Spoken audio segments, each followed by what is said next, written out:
Been with Stephanie for a little over 3 years. More or less relationship is good. She tends to be way overdramatic when we fight, which isn't often. But I can usually talk her down and things work out. When Stephanie and I first started dating, she mentioned a few times in kind of a mysterious, I thought it was attention-seeking. Still do, way that she had some kind of mental illness or mental health struggle. Eventually, probably 2 or 3 months in, she came out and told me in a really serious conversation that she has body dysmorphia and thinks she's obese and hates herself for it. Now let me be clear, I love her the way she is, wouldn't change a thing. I don't mind her weight whatsoever. But even when she said it initially, I almost thought it was a joke.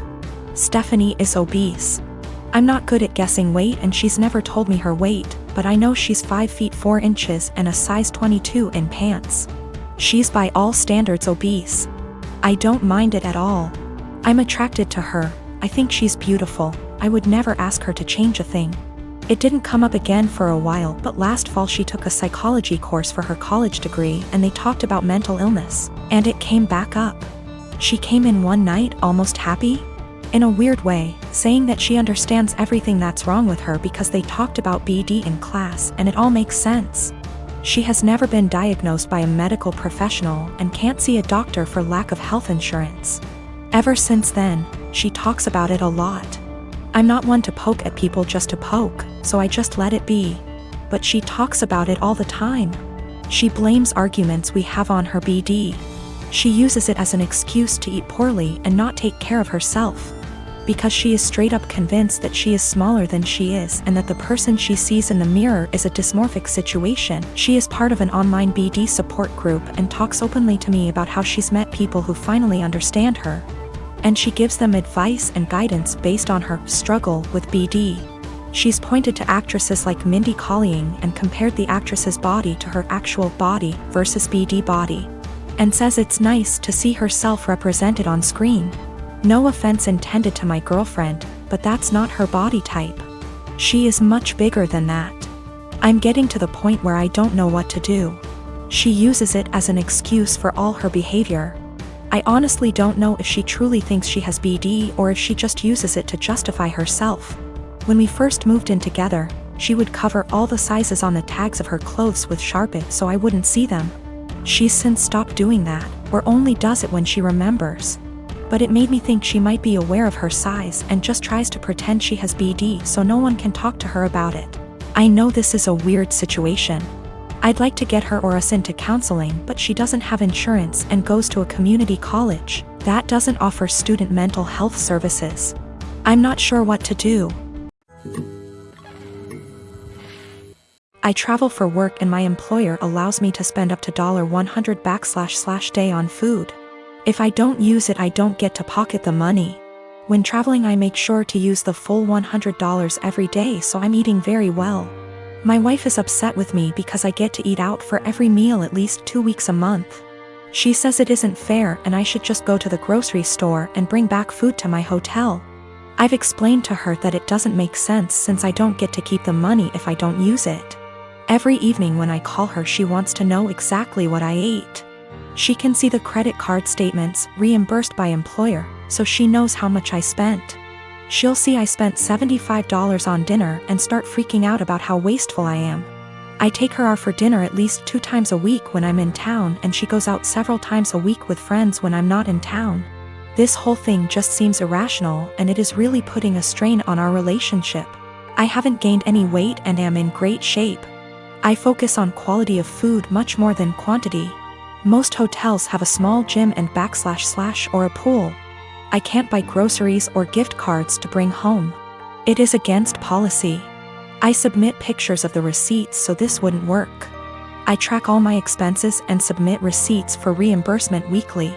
I float the money for 7 days max. Usually I have around $3,000 to $4,000 in expenses per week, which we can make work without any issues since I pay for all my food, airfare, hotels, and car rentals myself. I collect an enormous amount of points and other perks.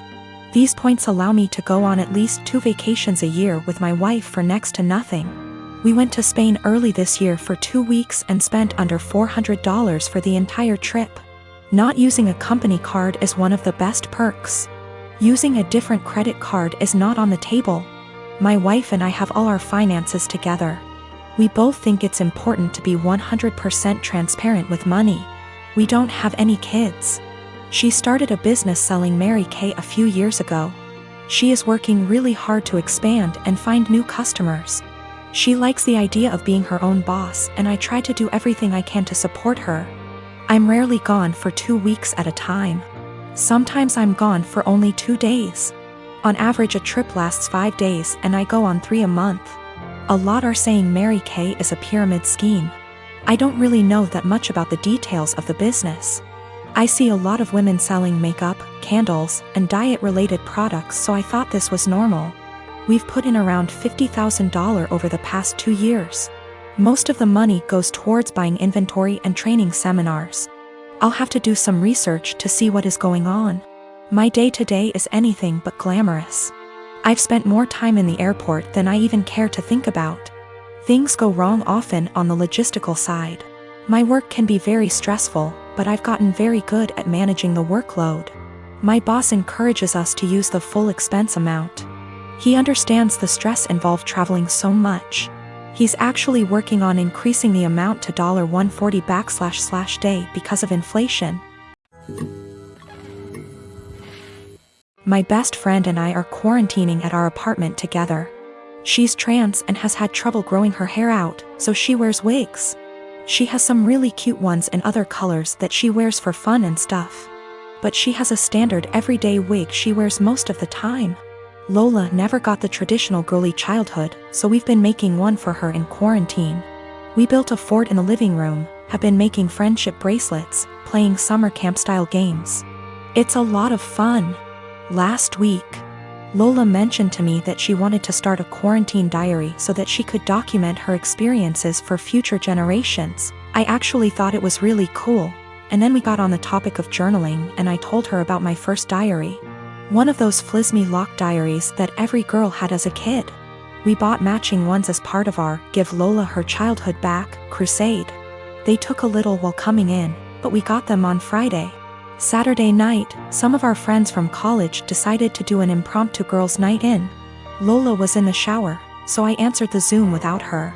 Lola is not out to anybody at our college and I respect that. This is her fresh start and she has a right to decide when she wants to come out to these people, if at all. I know I wouldn't 100% trust some of the people at our school with something as personal as this. We were talking about what we've been doing in quarantine and I mentioned that we had gotten the diaries. I said it was for the nostalgia and they wanted to see the diaries. We left the box in Lola's room, so I went in to show them. Lola and I go into each other's rooms all the time. We're basically sisters to one another, and it's just about second nature. When we were younger, we had keys to each other's houses. I didn't think anything of it. I flipped the camera to show the diaries and didn't flip it back. I got distracted by a cute choker on her dresser and forgot that the camera was flipped back / there was anything to hide. They knew Lola has worn wigs out to parties / the club / etc., but her everyday wig was right out in plain view, and one of our nosier friends asked what the new wig was. I completely blue-screened and someone else realized that it was Lola's hair. I genuinely had nothing to say. They were asking why Lola wore a wig and I had no explanation. I didn't want to out her. Someone else came to the conclusion that Lola must have cancer or alopecia or some other horrible thing that causes hair loss. They've decided that she was just too embarrassed to say, and they all started going on about poor Lola, etc. I just didn't know what to say and I said it wasn't my place to confirm / deny. I hung up and immediately told Lola. I apologized profusely, and I know how badly